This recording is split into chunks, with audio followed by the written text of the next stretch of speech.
Saya uraikan. Yang ditangkap ini adalah orang yang mengaku akulah dia. Itu satu. Yesus mengatakan penyesat itu mengaku akulah dia. Yang kedua, kata Paulus di dalam Galatia 3 nomor 13, Kristus telah menebus Kristen dari kutuk hukum Taurat dengan jalan menjadi kutuk karena Kristen, sebab ada tertulis, terkutuklah dia yang digantung di atas tiang salib. Yang kedua, oknum yang ditangkap ini adalah oknum yang terkutuk. Tadi mengatakan akulah dia, penyesat. Yang kedua, dia terkutuk. Yang ditangkap ini terkutuk.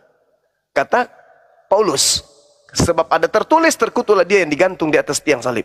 Dua hal ini terpenuhi hendak kepada Yudas. Kita lihat dalam Ulangan 27 nomor 25, di situ dikatakan begini, terkutuklah orang yang menerima suap untuk menyerahkan orang benar agar dibunuh. Yang ketiga, ketika Paulus mengambil Galatia 3 nomor 13, mengambil Ulangan 21, sebab ada tertulis, di situ di Ulangan 21 nomor 22, 23 dikatakan begini, jika ada orang yang melakukan dosa yang sepadan dengan hukuman mati, lalu kau gantung dia, jangan kau biarkan mayatnya semalam-malaman di atas tiang. Sebab orang yang digantung terkutuk oleh Elohim, jangan kau biarkan mayatnya menyentuh tanah yang diwariskan Tuhan kepadamu. Berarti yang digantung ini adalah orang yang dikutuk oleh Elohim karena dia melakukan dosa yang sepadan dengan hukuman mati. Ulangan 27:25 yang sepadan dengan hukuman mati adalah dia yang dikutuk oleh Elohim. Terkutuklah orang yang menerima suap untuk menyerahkan orang benar untuk dibunuh. Terpenuhi enggak kalau yang ditangkap ini adalah Yudas? Maka terpenuhi enggak ketika yang terakhir? Ini 3 item. Yang terakhir di mana itemnya? Kita lihat pengakuannya oknum yang keluar dari kubur di dalam Matius 28 nomor 18. Murid-murid ragu ketika melihat ada yang keluar dari kubur. Ragu muridnya. Ada yang datang menghormat, sujud menghormat kepadanya. Ada juga yang ragu-ragu tidak percaya kalau itu adalah Yesus. Ini yang keempat. Apa kata makhluk yang keluar dari kubur itu? Kepadaku telah diberi kuasa baik di langit maupun di bumi. Pergilah, jadikanlah seluruh bangsa menjadi pengikutku. Ini mengaku diberi kuasa. Yesus ketika dicobai oleh iblis, iblisnya berkata kepada Yesus dalam Lukas 4 nomor 6, Yesus, kalau kamu menuhankan aku, menyembah aku, mengibadahi aku, maka segala kuasa langit dan bumi akan aku berikan kepadamu. Sebab aku iblis berkuasa memberikan kepada siapapun yang aku kehendaki. Nah, Yesus terima enggak? Yesus tidak terima. Baca nomor 13-nya. Iblis mundur dari mencobai Yesus dan iblis menunggu waktu yang tepat. 4 item ini, Yesus tidak, yang terakhir, yang keempat, Yesus tidak menerima kuasa. Iblis menunggu waktu yang tepat. Yang dikutuk adalah orang, yang disalib adalah orang yang dikutuk.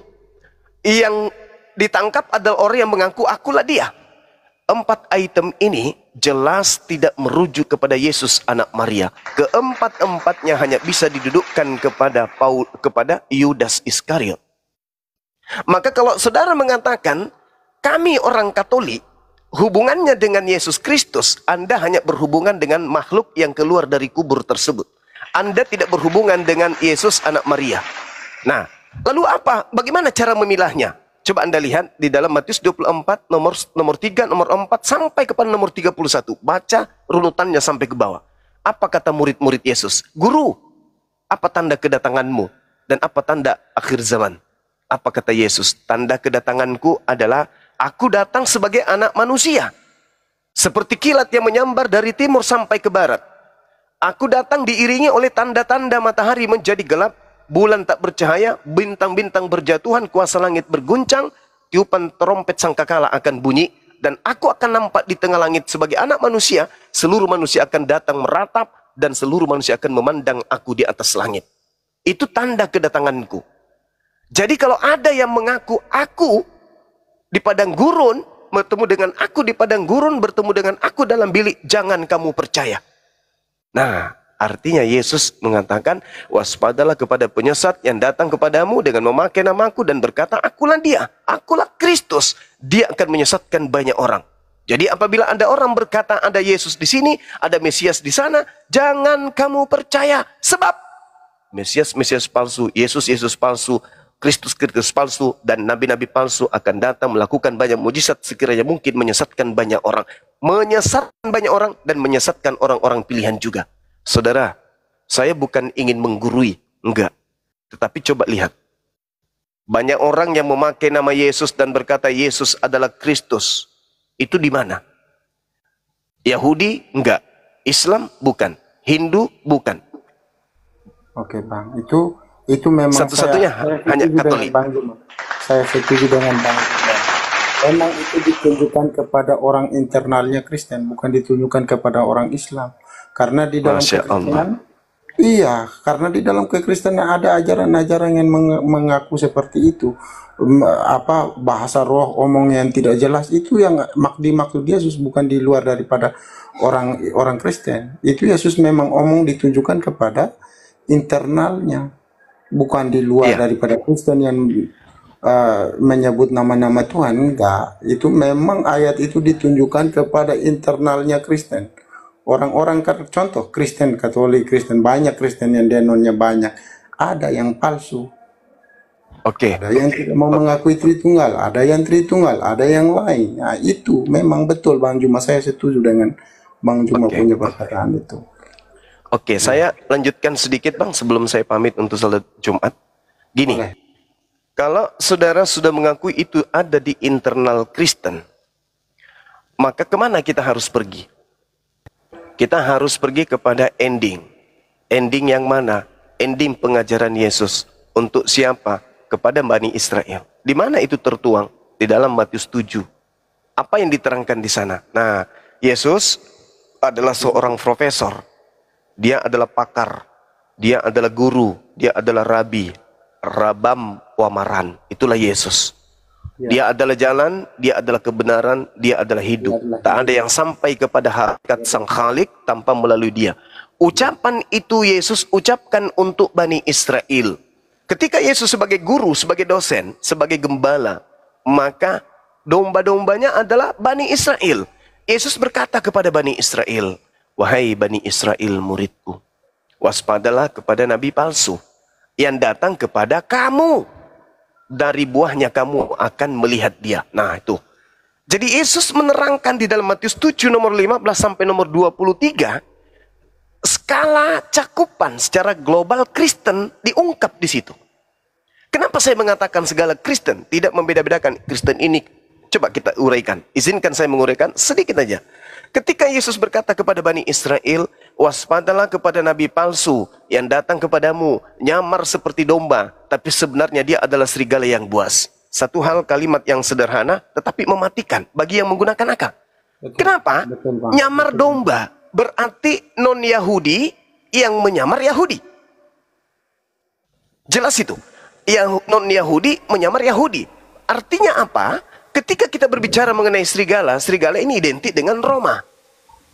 Ketika dikatakan bahwasanya yang datang kepada Bani Israel adalah non-Yahudi ngaku Yahudi, maka pasti kena orang-orang Katolik. Maaf ini. Nah, saya sampaikan. Dari buahnya, kata Yesus, kamu dapat mengenal mereka. Dapatkah pohon yang baik menghasilkan buah yang tidak baik? Atau sebaliknya, pohon yang tidak baik menghasilkan buah yang baik. Sesungguhnya pohon yang tidak baik dan buah yang tidak baik akan ditebang.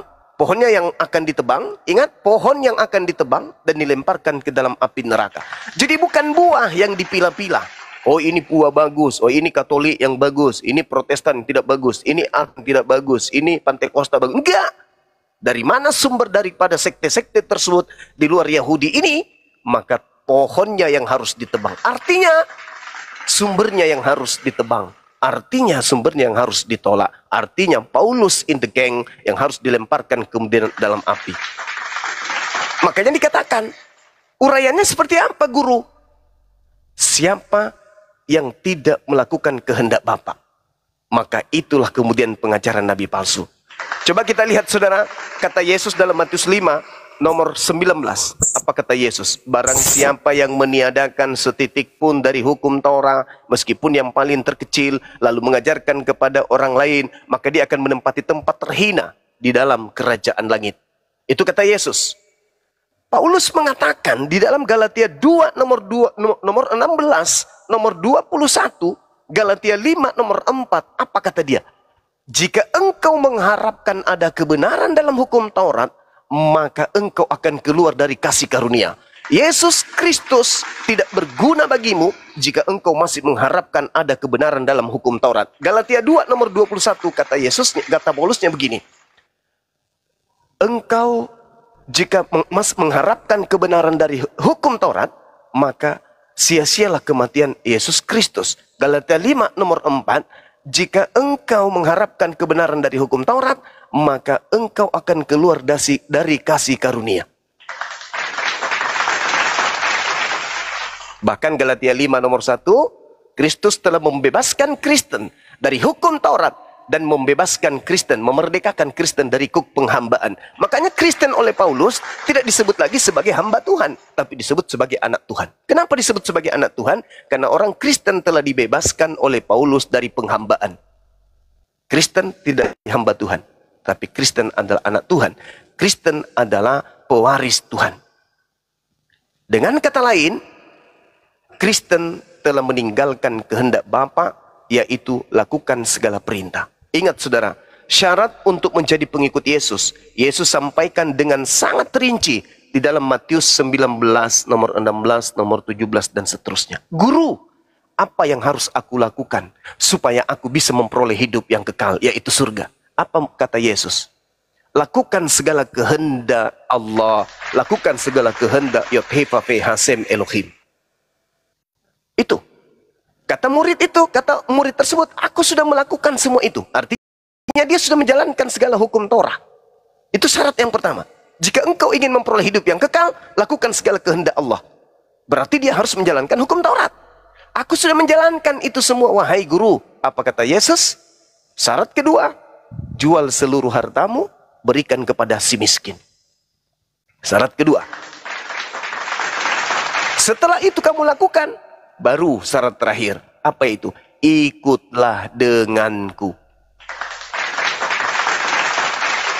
Jadi orang Kristen ini mencoba untuk langsung nikung salib kiri. Tidak bisa. Harus lakukan segala kehendak Bapa dulu. Habis itu jual hartamu, infak sedekah, amal jariah. Lalu kemudian menjadi pengikut Yesus. Sujud dalam beribadah, sholat, puasa, dan seterusnya. Baru bisa lolos jadi pengikut Yesus. Nah, saudara-saudara saya Kristen dari sekte manapun tidak lolos di situ. Kenapa? Kristen dibangun dari perkara penghapusan hukum-hukum.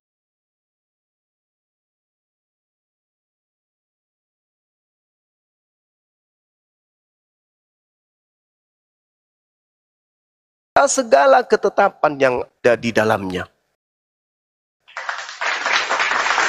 Bagaimana bisa menjadi pengikut Yesus? Bagaimana bisa memperoleh hidup yang kekal menurut Yesus kalau hukum Tauratnya sudah dihapuskan? Sedangkan syarat untuk hidup kekal adalah melakukan segala kehendak Bapa.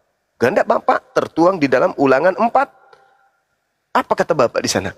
Jangan kau menambahi firman-Ku, jangan kau mengurangi firman-Ku agar engkau memperoleh hidup. Dengan kata lain, jangan ada surat Roma, Galatia, Filipi, Efesus, dan seterusnya. Jangan. Cukup hukum Torah saja. Nah, saya kira begitu, saudara. Diskusi atau perbincangan atau sharing kita pada siang hari ini. Kebetulan di sini saya masih di Kota Dumai. Kota Dumai sedikit lagi mau Jumatan. Saya tetap di sini, tetap monitor di sini. Mudah-mudahan jaringan saya bagus. Silakan ditanggapi atau diberikan masukan. Guru-guru saya yang ada di sini, terima kasih banyak berikan ruang kepada saya. Utamanya hostnya, salam kenal. Maafkan saya kalau saya langsung masuk tadi tanpa ketuk pintu. Itu karena semangat juang 45. Aku juga Iya. kaget. Iya, Masya Allah. Masya Allah. Silakan teman-teman, silakan. Warahmatullahi wabarakatuh. Assalamualaikum Bang Zuma. Waalaikumsalam warahmatullahi wabarakatuh. Ukhti Melani, ini teman pejuang juga kita ini. Dilanjut, Dinda Rosi, dilanjut. Bang Juma, Silakan. terima kasih. Bang Dandi, Terima kasih hamba untuk Allah, penjelasannya. Mei Kila dan Mawar. Iya, silakan. Terima kasih untuk Saya siap-siap Jumatan, insya Allah kita gabung lagi nanti. Lanjutkan. Saya jadi pendengar aja di sini dulu. Mohon maaf Mbak Mawar ini Islam atau Kristen? Saya pun belum kata Kristen sangat pun bukan. Hah? Sebab saya masih belajar juga. belum Kristen betul-betul. Oke. Nah, saya Dilanjut jadi Maya. pendengar aja dulu. Oke, mungkin yang lainnya silakan, mungkin Bang Rozi, Fadol, insyaallah dilanjutkan. Ya udah, saya sudah terima Bang Juma tadi jelaskan. Udah, terima kasih untuk penjelasannya Bang Juma. Jadi saya mau izin turun. Mau kemana Pak Julio? Nanti dulu. Kok kenapa Anda tahan-tahan saya? Mana tahu ada yang masih kurang, masih ditanyakan lagi gitu. Silakan gitu. Tadi makan belum siap mungkin Pak Julionya. Udah, saya terima penjelasannya. Cuman Bang Juma lagi sibuk, saya sebenarnya mau tanyakan di Matius 26 ayat 26 itu bagaimana tanggapannya Bang Juma tentang ayat itu. Kalau memang diserupakan Yesus itu bukanlah Yesus itu sendiri. Kenapa di Matius 26 ayat 26 itu Yesus mendeklarasikan dirinya gitu loh. Oh, mau ditanyakan itu. Mungkin sekarang lagi gunanya mau Jumatan dulu gitu. Mau Jumatan, iya, nggak apa-apa. Saya masih mendengarkan. Oh, masih mendengarkan. Silakan, Geri. Iya. Oh iya, Bang Juma. Saudara, kalau Anda melihat, ya baik. Kalau Anda melihat Matius 26 ini, itu adalah ujian bagi murid-muridnya. Karena kenapa? Salah satu di antara muridnya itu ada yang kemudian akan berkhianat terhadap dirinya. Itu dikatakan di data Matius 26 ini. Dikatakan bahwasanya ketika mereka sedang makan, sang guru Yesus itu mengambil makanan berupa roti, lalu kemudian mengucap doa atau berkat, lalu memecah-mecahkan kemudian roti tersebut, lalu memberikan kepada murid-muridnya. Ambillah, makanlah, inilah tubuhku. Itu. Jadi Yesus itu mengidentikan roti itu sebagai tubuh.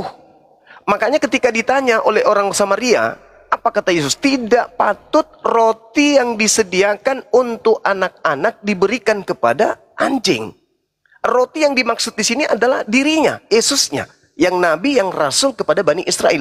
Makanan rohani untuk Bani Israel yang meninggalkan hukum Tuhan, agar mereka kembali kepada hukum Torah.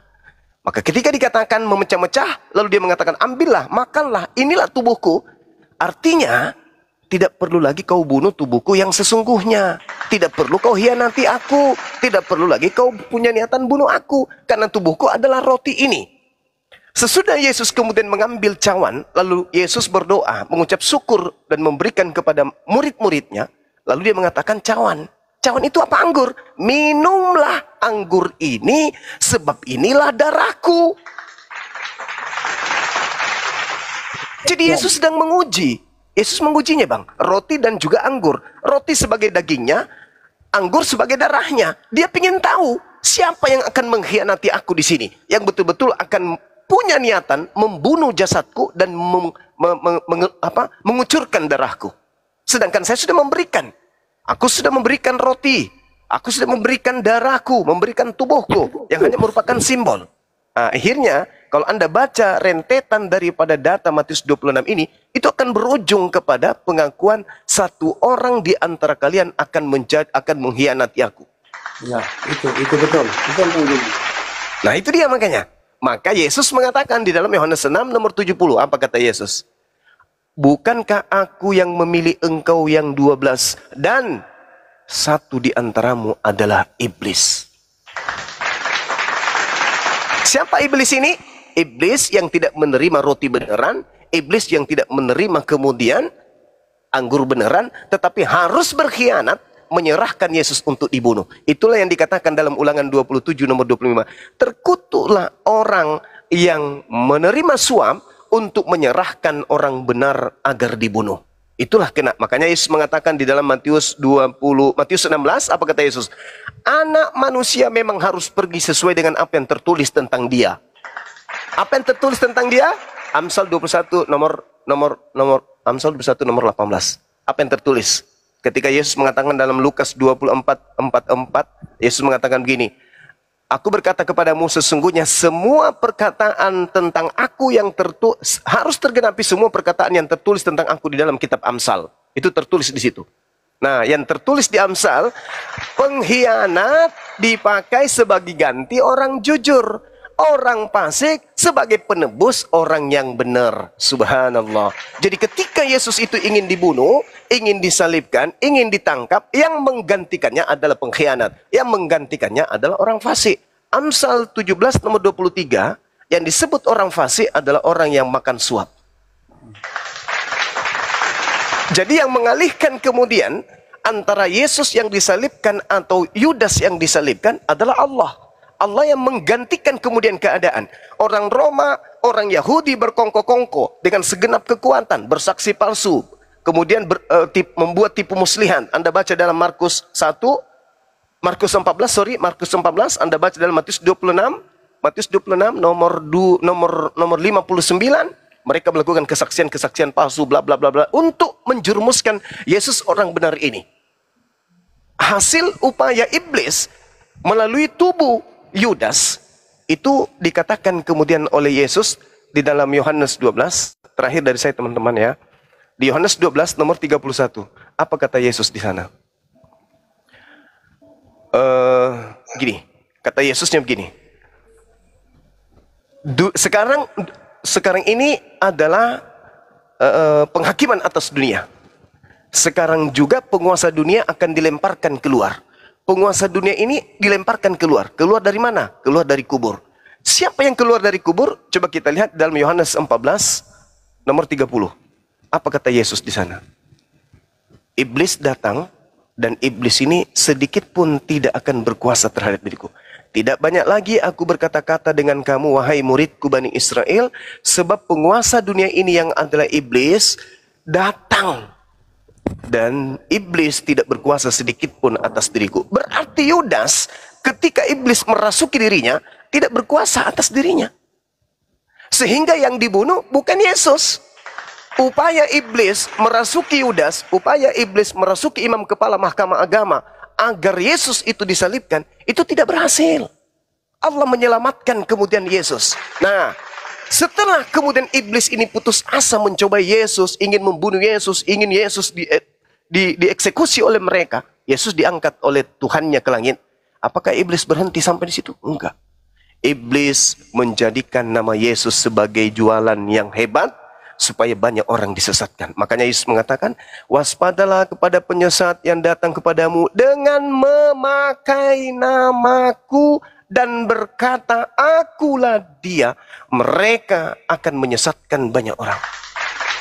Jadi saudara, ketika Yesus ini terangkat, penyesatnya datang dengan memakai nama Yesus Kristus.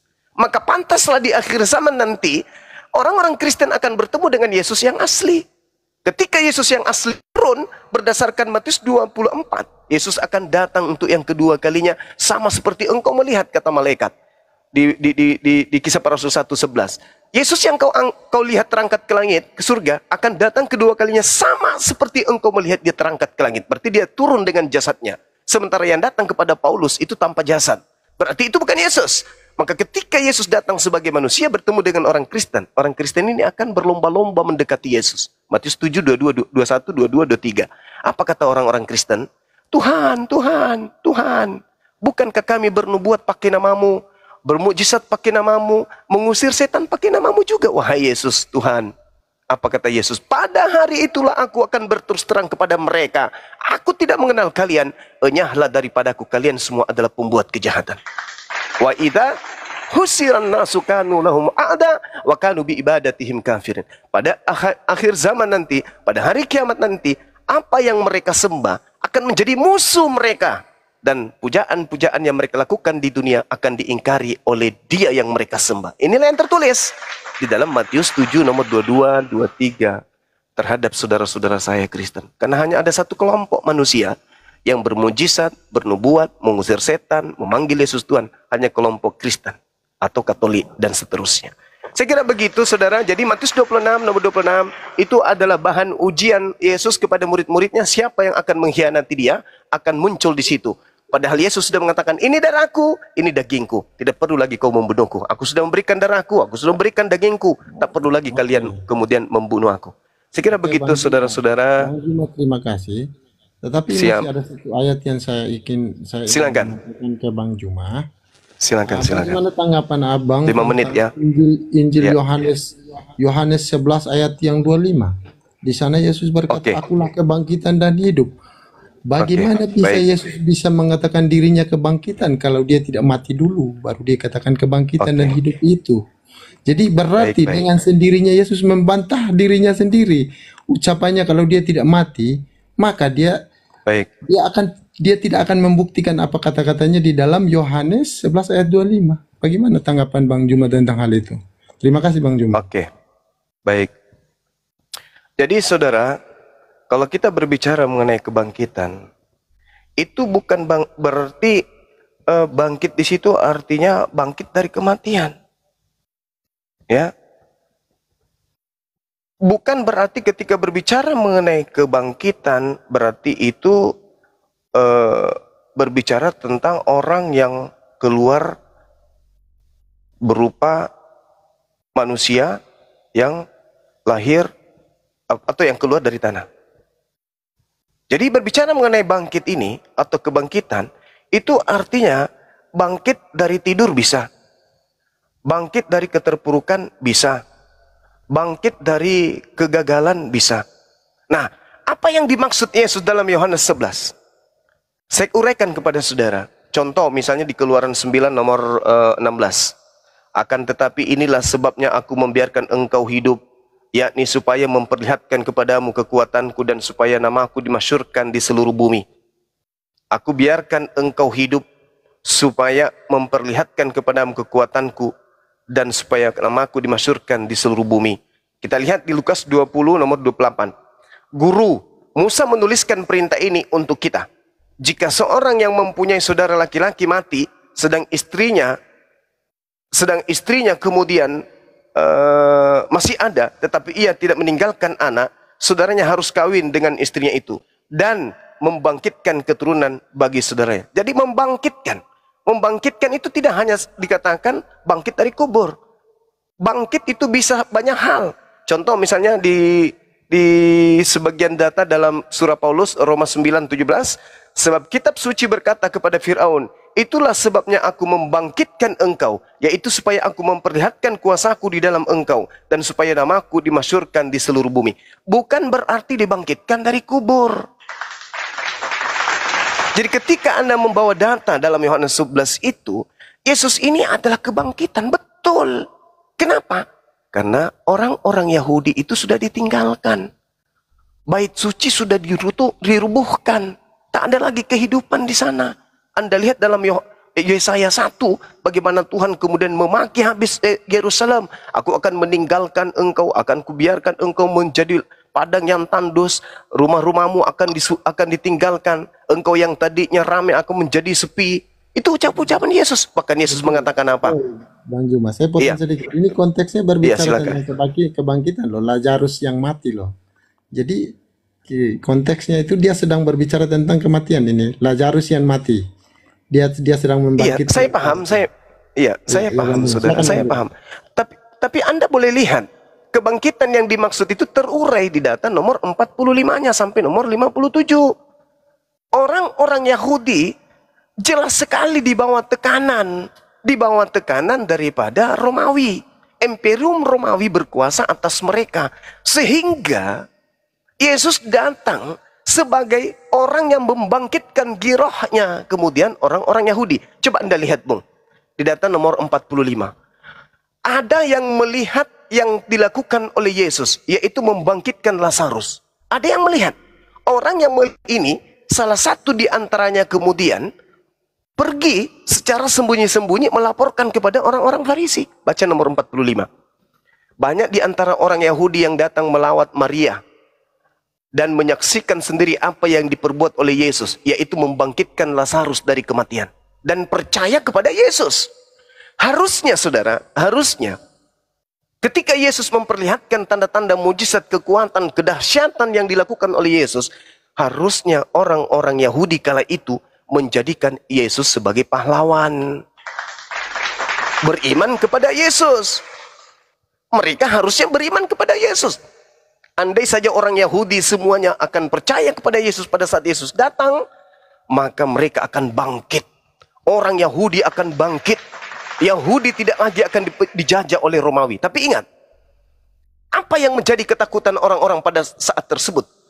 Orang Farisi memanggil kemudian orang Farisi memanggil mahkamah agama, orang Farisi mengambil kemudian kepala mahkamah pada saat itu. Mereka berunding, apa yang harus kita lakukan? Maka Yesus sang kebangkitan ini dirundingkan dan keluar hasil keputusan, Yesus harus mati untuk bangsa Israel. Kalau tidak mati, maka orang-orang Roma akan datang merampas tempat suci kita dan merampas bangsa kita. Jadi Yesus sebagai kebangkitan ditolak sehingga mereka tidak bangkit-bangkit dari keterpurukan sampai hari ini. Andai saja mereka kemudian menerima Yesus, menjadikan Yesus sebagai Mesias yang dijanjikan kepada mereka, mereka terima, maka Israel akan menjadi penguasa. Sayangnya mereka lebih takut kepada tekanan penjajah Romawi daripada kedahsyatan yang dibawa oleh Yesus di tengah-tengah mereka. Makanya mereka tidak bangkit-bangkit. Coba Anda baca, pelajari lagi. Itu dijawab di Yohanes yang sama. Yohanes 11 nomor 45 sampai nomor 57. Ketika orang Yahudi melihat kedahsyatan yang dilakukan oleh Yesus, ada yang melapor, "Pak, ini kalau dibiarkan Yesus ini bahaya." Kenapa? Dia semakin banyak pengikutnya.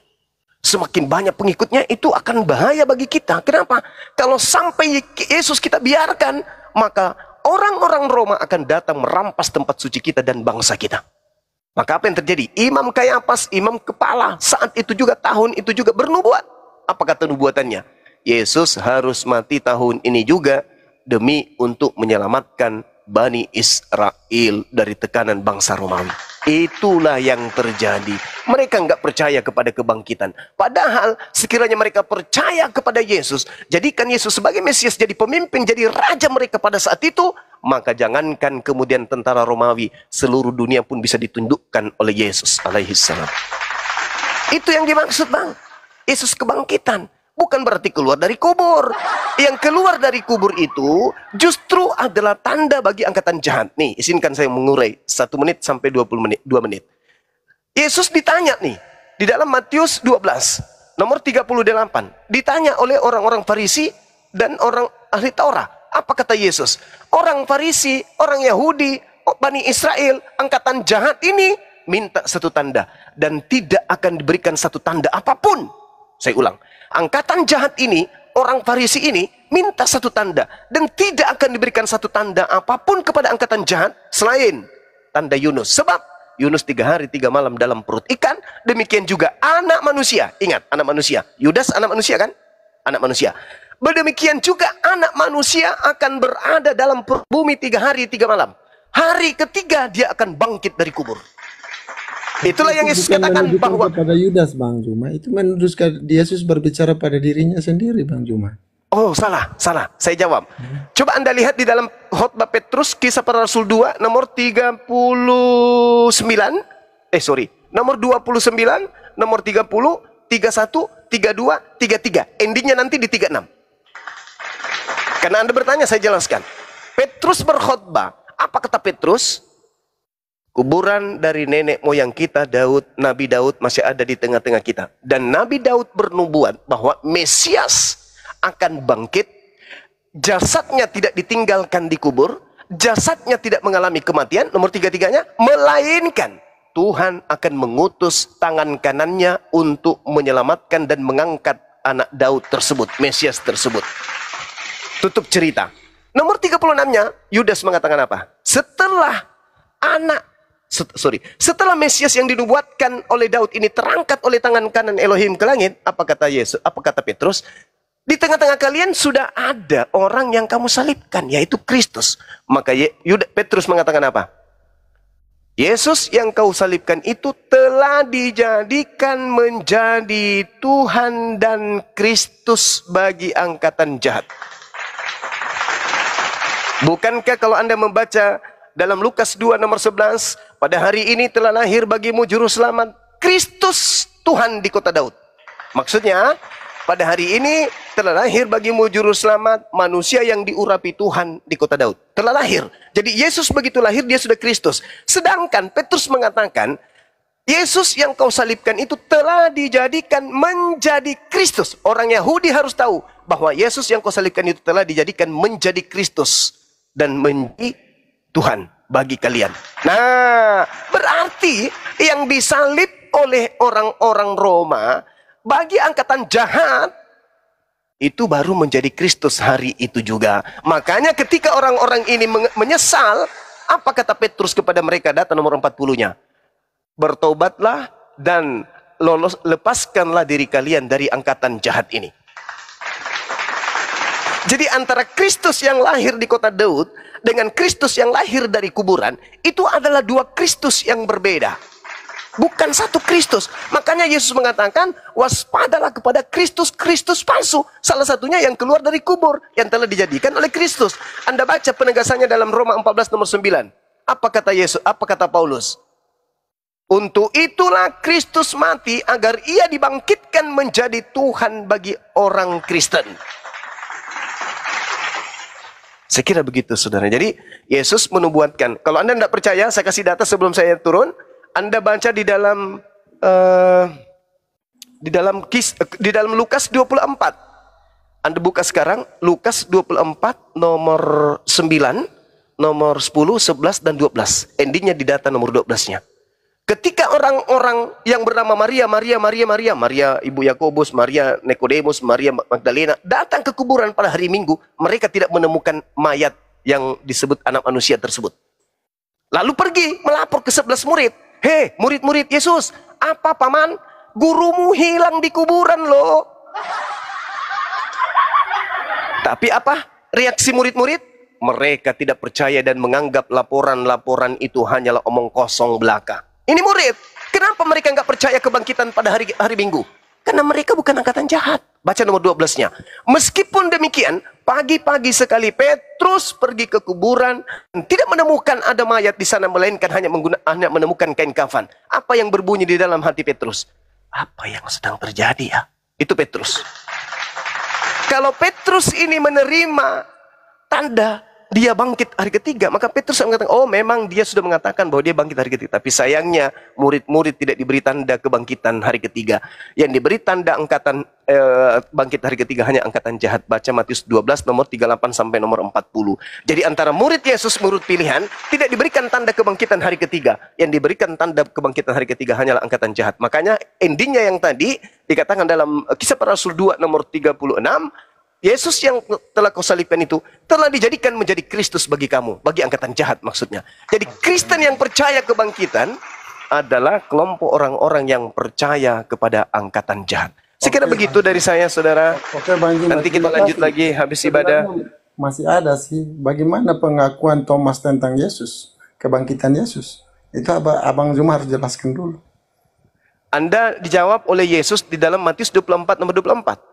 Apa kata Yesus? Kristus palsu akan datang melakukan banyak tanda-tanda yang dahsyat. Thomas ini muridnya. Thomas ini murid Yesus. Ya, betul. Makanya saya jawab. Makanya Yesus menjawabnya dalam Matius 24 nomor 24. Kristus palsu akan datang dan akan melakukan tanda-tanda yang dahsyat dan mujizat-mujizat sekiranya. Nah, catat.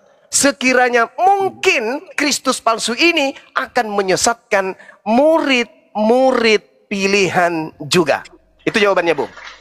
Jadi kalau Anda mengatakan Thomas, itu biasa. Ingat cerita Lukas 24 nomor 37, nomor 36, Yesus mengatakan apa? Shalom alaikum. Nomor 37-nya apa?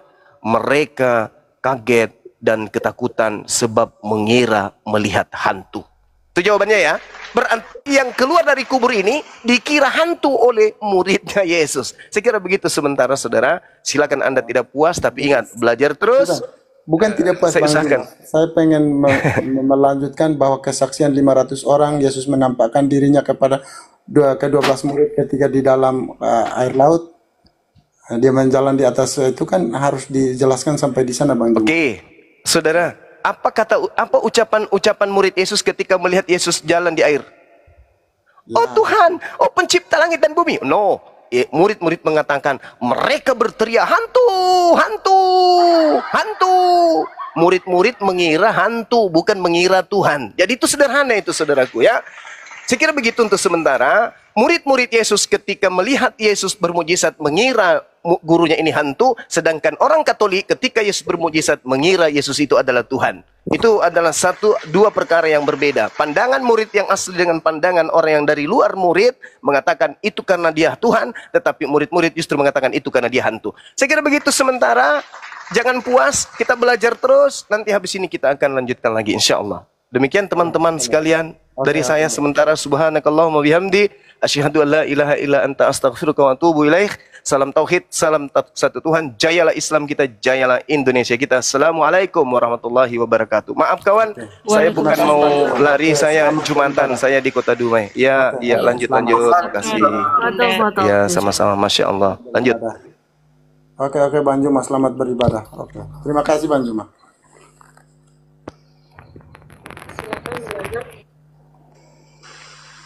Bang Roji, udah Jumatan belum Bang Roji? Lagi kerja, lagi sendiri, nggak bisa, nanti ganti zuhur. Oh iya.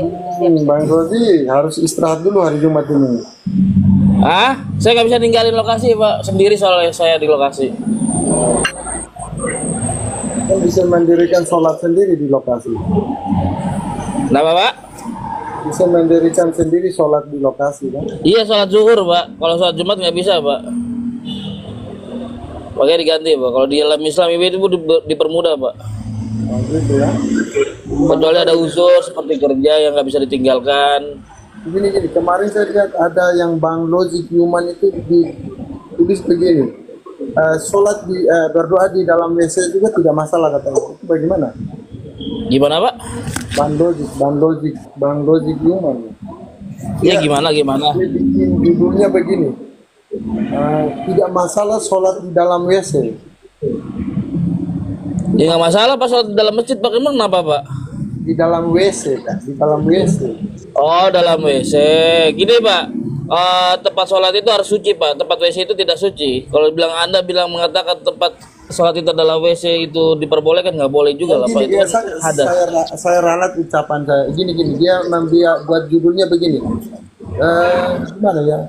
Doa di dalam WC tidak masalah. Ini orang Islam loh, Bang Logic yang bikin. Kalau di dalam WC ada salah juga Pak menafsirkan seperti itu Pak. Kan nggak ada doa di dalam WC itu nggak ada Pak. Itu ada doa masuk WC, berarti sebelum masuk. Oh, berarti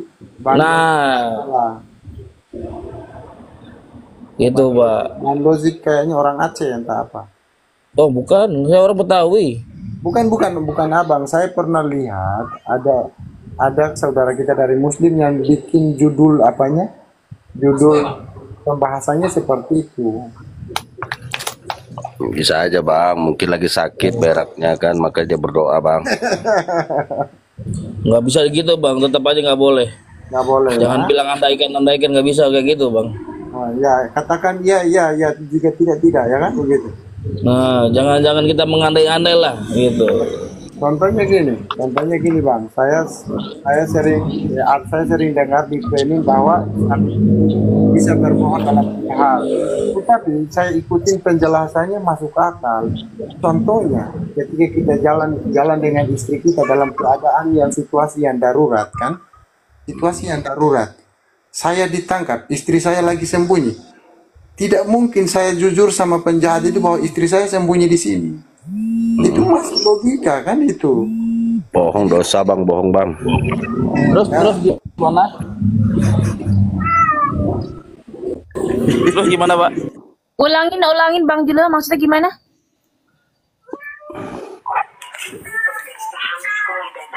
Bang Julio lagi boleh berbohong dalam 3 hal. Itu yang dia sebutkan tadi. Yang gini orang yang lain dan sering framing orang Islam bahwa boleh bohong dalam 3 hal. Itu orang Kristen salah artikan. Padahal sudah dijelaskan. Sebenarnya itu bukan berbohong Pak, hanya retorika doang Pak. Ya. Pada saat zaman Rasulullah mengatakan, Rasulullah kita pernah ditanya sama orang yang dikejar ya, orang yang mengejar orang yang dikejar itu contohnya misalkan orang yang berbuat salah yang dikejar tuh. Nah, Rasulullah itu melihat orang yang dikejar ini itu pada saat berdiri. Makanya ada hadis, saya selama saya duduk, saya tidak pernah melihat orang. Itu hanya permainan kata-kata, Pak. Kalau dibilang berbohong, Rasulullah melihatnya pas berdiri. Paham nggak, Pak?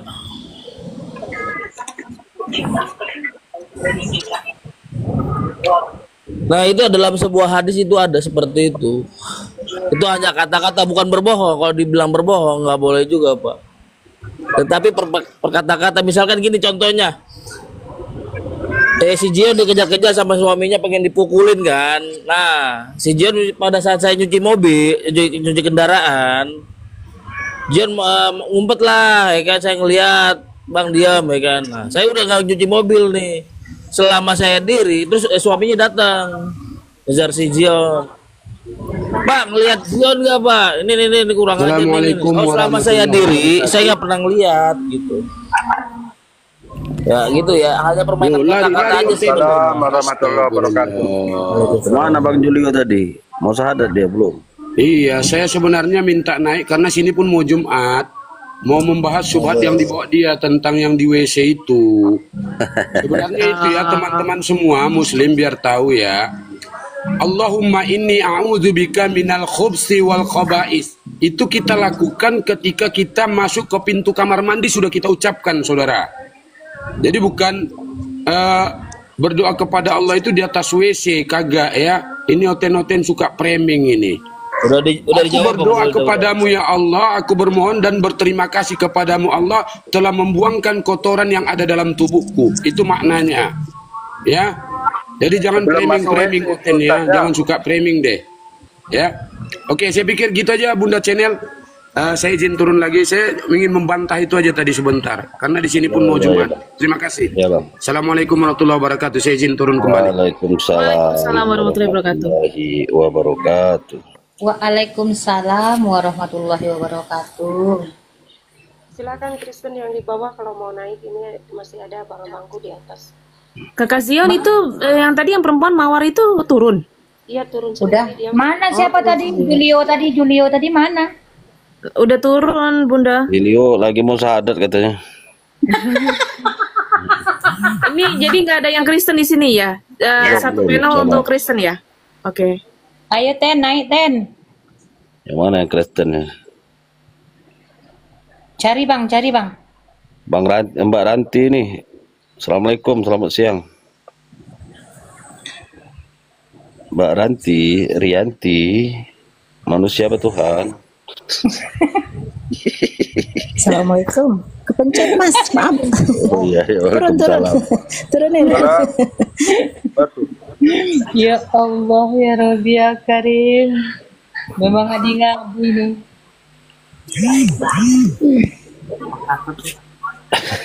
Buat Kristen deh. Cari lagi hotel. Kok ada yang turun? Cari lagi hotel. Cari lagi hotel. Iya, Bang Zuma Iya, Bang Zuma udah turun, udah nggak apa-apa. Dia sholat Jumat Ya, si soalnya. Rukiah ini siapa ya? Siapa? Siapa si Rukiah nih? Orang itu bukan Tuhan. Ampun paman, hantu ya Allah Ten. Orang itu anak orang. Sabar lu Ten. Nah udah bolak-balik pun dibilang tuh ketakutan murid-murid Yesus, dikiranya Yesus tuh hantu. Bible kalian ya yang mengatakan, bukan kami. Sebentar kakak, aku tadi mau. Itu tadi kecepatan manggil namanya Tuhan gitu. Oh gitu ya. Bukan, memang iya loh, ada di datanya Bang Zuma tadi ngomong loh, memang iya ada datanya. Iya. Iya, makanya noten itu salah dengar dia. Saking kagetnya itu Tuhan tuh gitu. Jadi salah dengar itu, makanya dibilangin Tuhan gitu. Gimana ya? Tuhan. Iya, yang dibacakan Bang Zuma tadi itu data, bukannya congor-congor doang. Ini memang ada datanya. Bit ada tamu Bit ini. Bit. Selamat siang. Assalamualaikum. Oten itu bang. Manusia Tuhan. Nah, kabur. Panas mungkin Jumat ini. Aduh. Madura hadir. Oh, Riau hadir, bukan baru hadir. Ya. Udahlah engkau Teni, mungkin karena ini kali ya. Dapat tolong jawab nih. Hei, Bang Otak Waras. Bang Otak Waras, naik dong. Beliau ini lagi mungkin ya, lagi apa? Lagi khotbah. Bang Otak Waras, pinter kali tuh.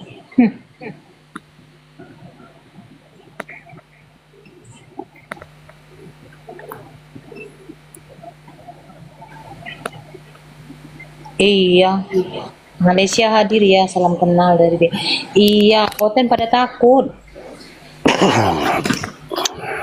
Nggak ada tuh Oten, pada punah Oten sekarang. Nih Bang Zawadika, aku kasih lu makanan. Tuh. Assalamualaikum warahmatullahi wabarakatuh. Waalaikumsalam. Saya mau nanya nih sama guru-guru semua yang ada di sini. Apa sih bedanya denom Kristen antara, kan ada yang katanya oneness, ada yang trinitas, ada yang ya paham-paham mereka itulah. Saya dengar banyak. Ini abang, maaf kan Bang Kanteng, ini Islam atau Kristen? Islam. Oh, nggak ucap salam dulu ya bang? Assalamualaikum. Udah tadi udah. Oke, waalaikumsalam. Soalnya tadi away from keyboard. Lanjut.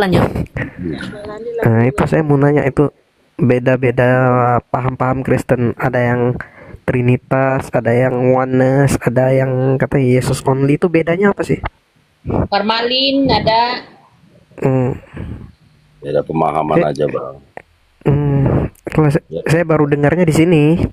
Kalau formalin dia nggak mengakui Yesus itu apa namanya, Allah itu Tuhan dia. Terus kalau oneness?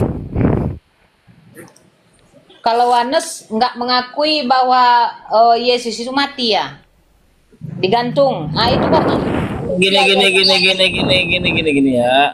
Gini bang, oneness itu meyakini bahwa Yesus itu Bapa itu sendiri. Iya. Nah, kalau formalin itu tadi yang ibu jelasin itu bukan Kristen, itu tetapi keyakinan orang Batak. Ya itu formalin mas. Iya. Itu nama Tuhannya Debata. Debata. Jadi singkatnya gini bang, karena dalam sejarahnya itu terjadi perbedaan tafsir, konflik, perbedaan doktrin juga, terus perbedaan kepemimpinan. Jadi itu sebabnya munculnya berbagai aliran denomisasi dalam agama Kristen. Itu aja sih singkatnya. Bob naik. Oke, makasih. Informasinya. Iya. Salam dari Aceh. Salam juga bang. Salam. Waalaikumsalam. Salam dari surga bang. Amin. Insya Allah ketemu ya nanti ya. Amin. Jangan tahu. Ya Allah ya Rabbal Alamin. Nggak boleh kawan-kawan. Nanti kita pula malah ditanyain nanti sama dia, nanti tanyain terus. Nggak boleh ya gitu ya. Nggak boleh kita nanyain terus. Lanjut. Si Bob nggak mau naik loh. Nggak mau naik dia udah dijamin sama Tuhan, dia tinggal joget-joget aja dia. Udah diundang, dia nggak mau naik nih si Bob nih, tumben dia jadi Dia tahu lagi rame gitu, bakal kusut ini. Ayo si Bob. Iya naik dia. Bob, selamat siang Bob. Siang Bob. Bob. Ada yang ngorok itu, tolong diituin. Yang mana yang ngorok? Mana ngorok? Ada yang ngorok. Mana tuh? Tuh denger gak? Ada. Itu Mbak Siti ngorok itu. Wah, Oh iya, Mbak Siti. ngorok ya ada sini. Alah, Mak. Naik, Allah, Gusti ya Allah. Kok bisa naik ya? Tidur kok bisa naik? Gimana sih? Jangan dinaik. Udah. Izin ya Mbak Siti ya. Kalau ngorok ini anu ya. Ya dia numpang tidur siang di Komal, tidur di hotel Iya, kan. Bob. Coba lu tanya Bob ya, siapa yang baptis Yohanes ini, pertanyaan di bawah Bob. Coba lu jawab dulu.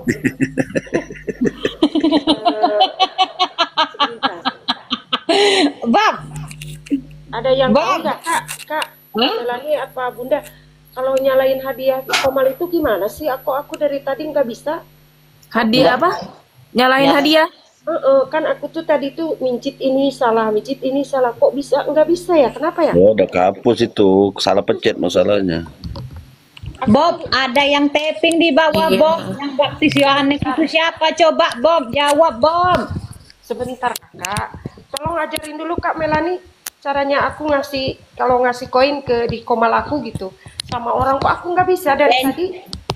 Kalau itu mah kayak biasa aja Kak, tinggal pencet orangnya terus Nggak bisa, kasih aku tadi nggak kasih bisa. terus di Nggak situ nggak bisa, keluar Mbak. itu ya, nggak keluar hadiah ya? Ada di sini keluar hadiahnya Zion. Aku bisa tuh keluar hadiahnya. Justru aku itu tadi. Coba dulu Melani coba pencet ke kakak dulu hadiahnya. Aku nggak diisi. Paus. Kalau Paus lah sekali-kali. Ya nggak ada, aku kurang 1 koin. Bobby. Ada paus kopi pun boleh lah, kopi. Iya nggak ada. Izin dari tadi nggak bisa. Biasanya bisa gitu. Kok aku nggak bisa dari tadi? Udah muter mijit orangnya kan. Nggak bisa, nggak keluar itu. Pas aku pijit buat hadiah tuh nggak keluar itu.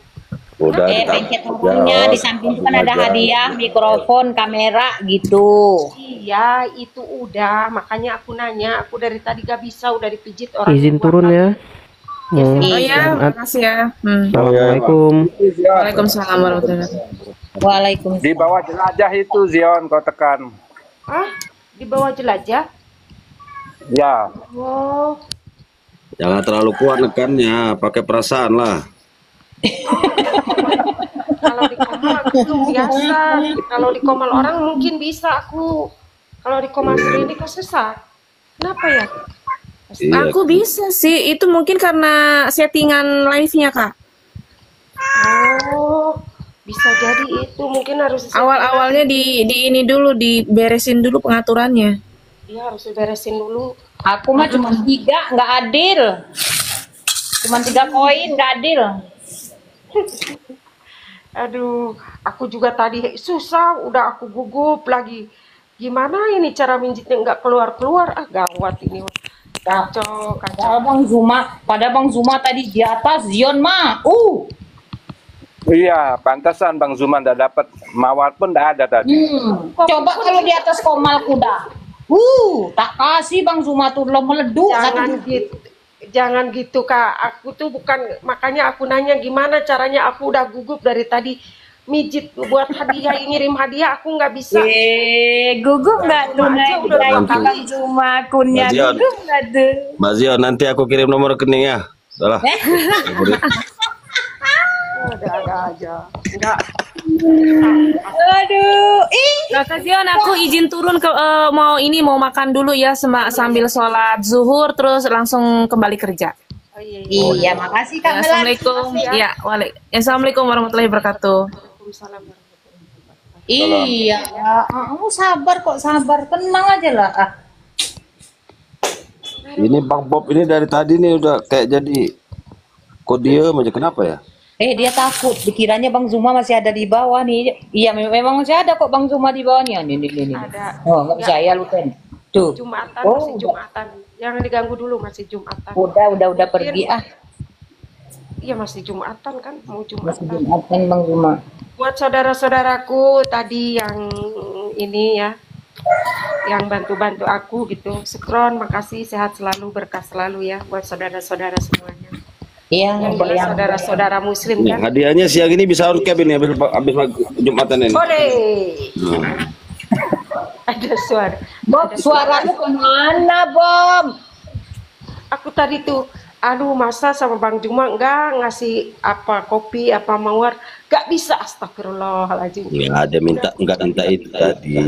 Ya enggak, tapi aku kan enggak enak namanya. Ya udah kasih ke aku aja, enggak apa-apa. Nanti aku kirim nomor rekening. Ah, enggak usah. Iya, nggak ada suara si Bobby. Coba turun dulu, Bob. Lagi kemana suaramu, Bob? Namanya ada tamu. Aduh, kacau. Ini Suparman. Assalamualaikum, selamat siang.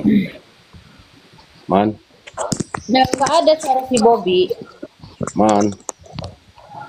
Oh, salah tekan bang, salah tekan, sorry bang, sorry ya. Salah. Salam kenal bang ya, dari Aceh bang ya. Oh iya bang, sama bang. Nah, semoga sukses terus bang. Kalau boleh bang, sering-sering undang yang di Aceh bang, biar nggak terpengaruh. Nanti suatu saat aku undang lagi Bang Juma. Itu soalnya di Aceh nih udah banyak terpengaruh bang. Zion punya nomor Bang Zuma, minta lah. Aku mah punya.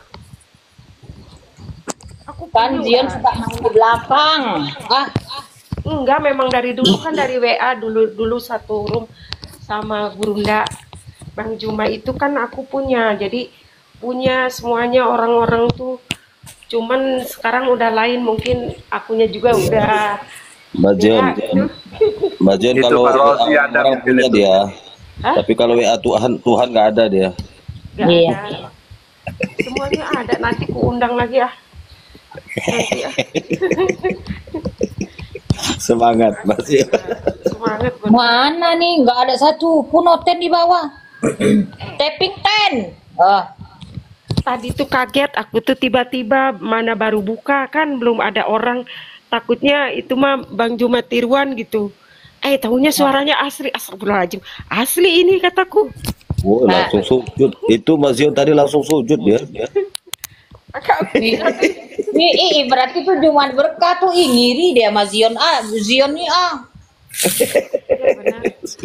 males lah. Kalau kayak gini nih Bang Zuma pilih kasih sama kami. Enggak pilih kasih. Mbak Zion kan emang pinter dia. Emang diam-diam Mbak Zion ini, diam-diam makan upil dia. Sekali dinaikannya Bang Zuma yang dinaikkan. Zion.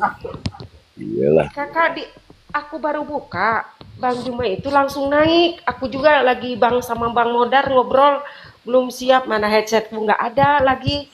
Nah, Bang Juma, aku pikir main-main ini palsu mungkin. Ya udah, aku terima aja. Terus si Abang Modar itu orang Kristen turun. Justru Bang Juma naik itu karena ada Bang Modar itu gitu. Akunya belum siap nih nyari handset ini. Beneran Bang Juma asli kataku. Kirain palsu ini. Waduh, gak enak ini aku. Makanya si Otet kabur. Ngerti nggak? Makanya si Otet langsung kabur. Dari suaranya jelas. Itu si Modar itu tadi Zion, lama-lama dia banyak framing si Modar kan. Turun tapi ada Bang Juma langsung turun. Kenapa dinaikkan katanya? Dia marah-marah. Kakak kok heran ya? Kakak kok heran ya Zion? Kok Bang Juma ini ya? Takut kali Oten sama dia gitu ya kan?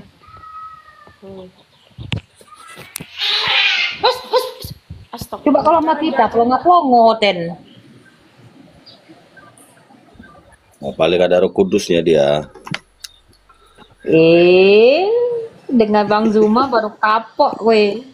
Mati kutu kak, kalau sama Bang Zuma mati kutu semua si Oten tuh. Mati kutu kayak kapok kayak dengan Bang Zuma ada Roh Kudusnya.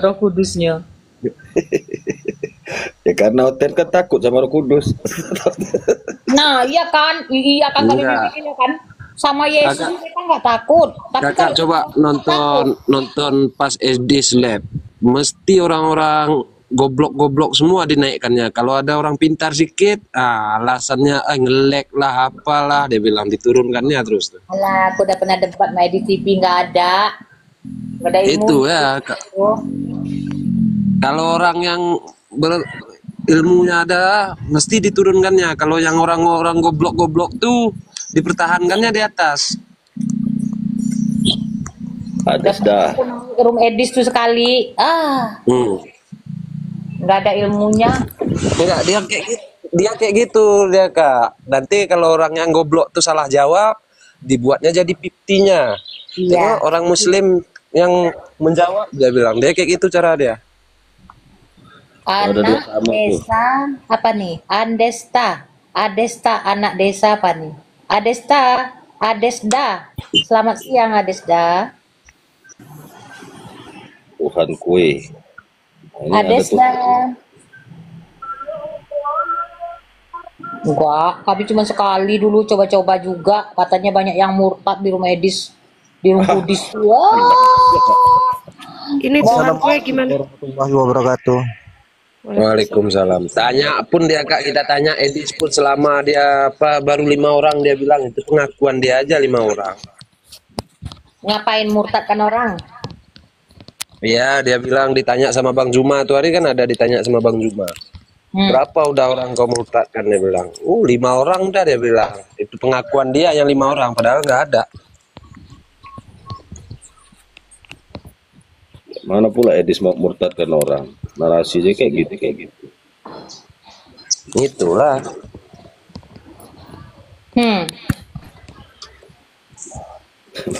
Mana bisa Edis itu murtadkan orang. Orang kita Muslim udah cerdas sekarang, udah pinter-pinter, udah menilai. Apalagi ada debat-debat kayak gini, malah kabur lah orang Muslim kita mau murtad.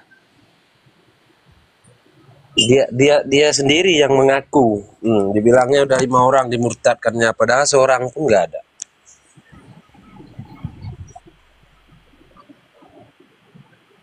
Tapi saya marah sama Bang Zuma, sama apologet ini Islam semua lah. Siapa? Saya kurang senang gitu. Kenapa Bang? Kenapa nggak senang Bang? Masalahnya? Ya gara-gara Bang Zuma, ya kelompok api, gak ada lagi mainan saya. Maksudnya? Gak ada mainan lagi lah. Gak ada mainan lagi. Orang ini udah mualaf semua.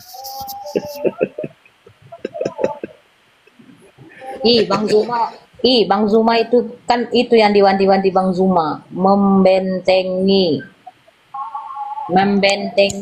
yang yang awam-awam.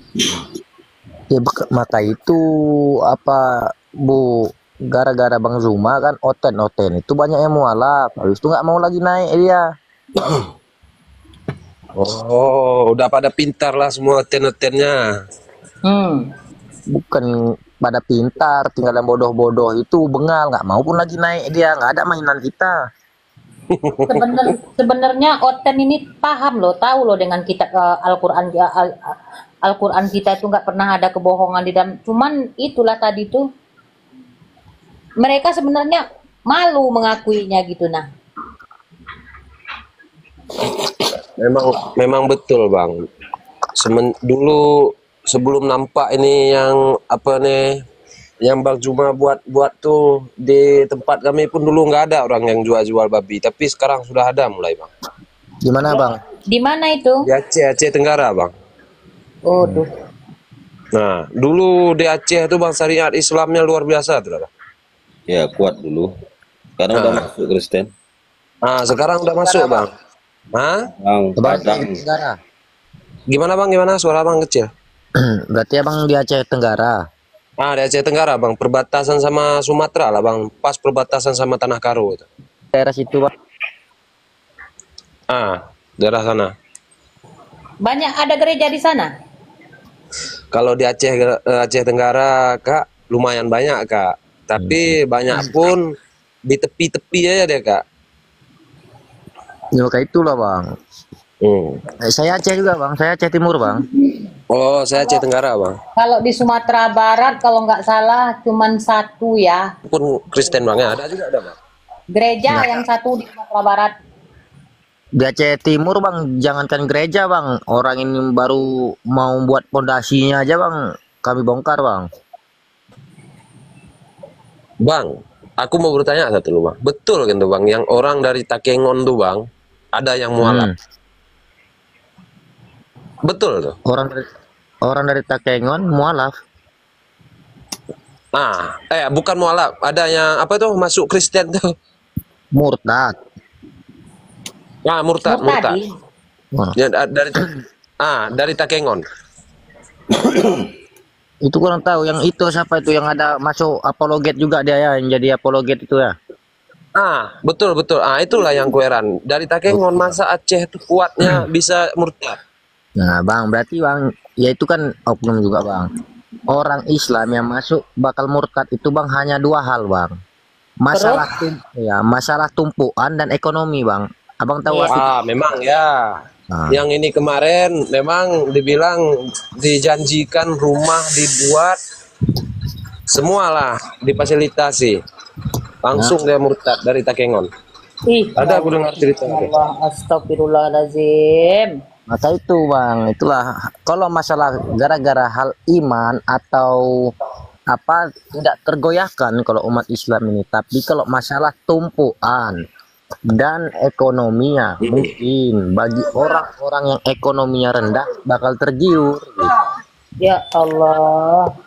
Ya nggak ada juga agama itu kan yang jual tanah orang Muslim, bukan orang Muslim yang jual tanah. Itu orang tuh di Aceh Tenggara tuh dulu ceritanya tanah tuh belum ada yang punya, jadi buka lahan gitu.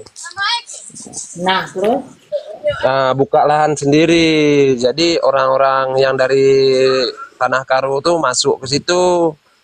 Jadi buat langsung buat penduduk lah dia di situ. Ya, kesempatan lah dia ya kan.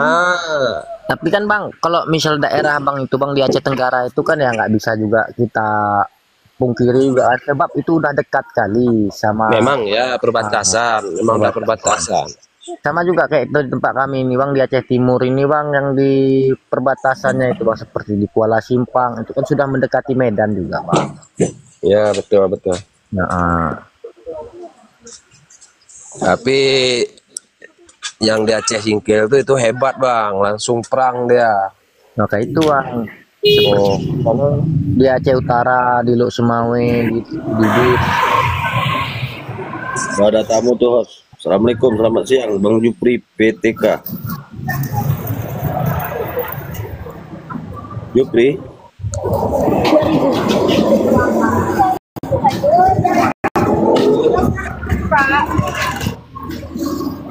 Oh, Jupri.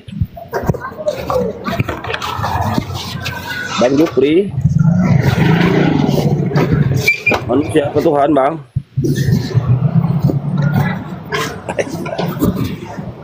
Mungkin suara hostnya yang bisa memanggil rohnya ini. Biar bisa ngomong. Kayak masih di jalan ya, Bapak Jupri ini.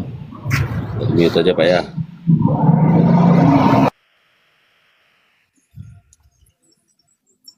Kristen itu ya. Kurang tahu juga itu, Pak. Tapi dia pakai peci tuh. Oh, pakai peci, jaksa berarti.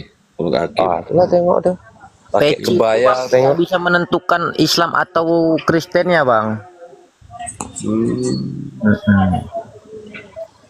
Emang ya, Kristen pun semua udah pakai peci, tengok udah ikut-ikutan semua. Itulah.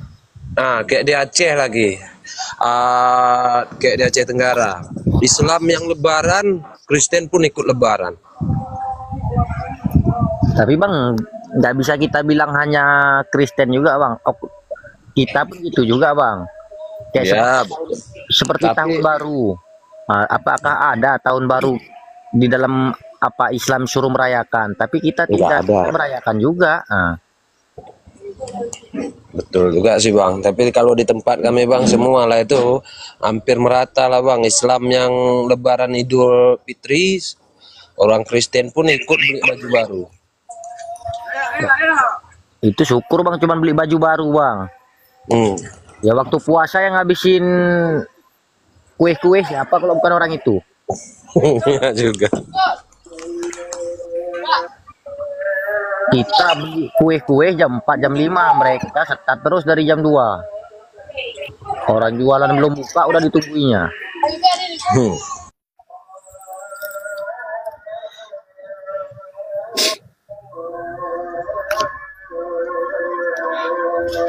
Aceh Tenggara. di Aceh Tenggara bang, berarti di mana itu bang, Kota Cane bang ya? Nah, Kota Cane lah bang, Aceh Tenggara lewat Belang Kejeren. Oh, ya dekat lah bang. Kalau saya misalnya dari Lokop ini cuman sekitar 3 jam, 2,5 jam gitu bang. Ya, kalau lewat Lukop, ya lewat Jalan Motong tuh udah dekat lah bang, nggak jauh lagi sekarang. Tapi kalau lewat Medan jauh lah. Iya, sebab kan udah jalan udah bagus. Kemarin baru pulang juga saya dari sana bang. Dari mana bang? Dari Kota Cane? Iya bang, open turnamen bang. Oh, merayakan ulang tahun Kota Cane? Iya.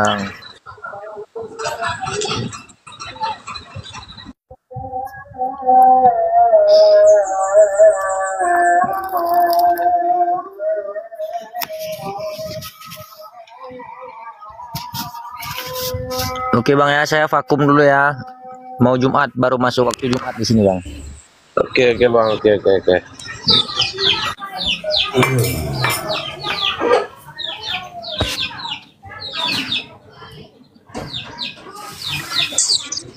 Makmur.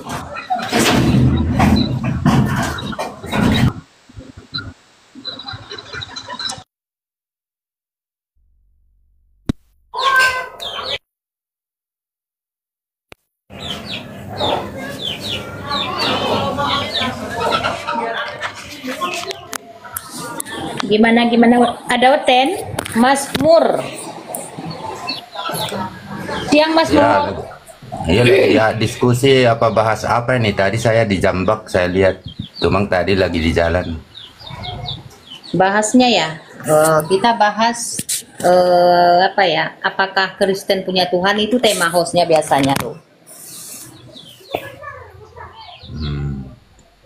Ya punyalah. Siapa yang mau Bang Zawadika, monitor. Emang saya nanya dulu tadi ngomongin di Aceh itu, kalau ada tadi statement saya dengar itu baru mau bikin pondasi gereja udah kita bongkar, itu nggak enak banget dengar. Iya, sadis banget. Iya memang itu kan. Emang enggak bang, kalau di Aceh sana tuh memang nggak boleh bang.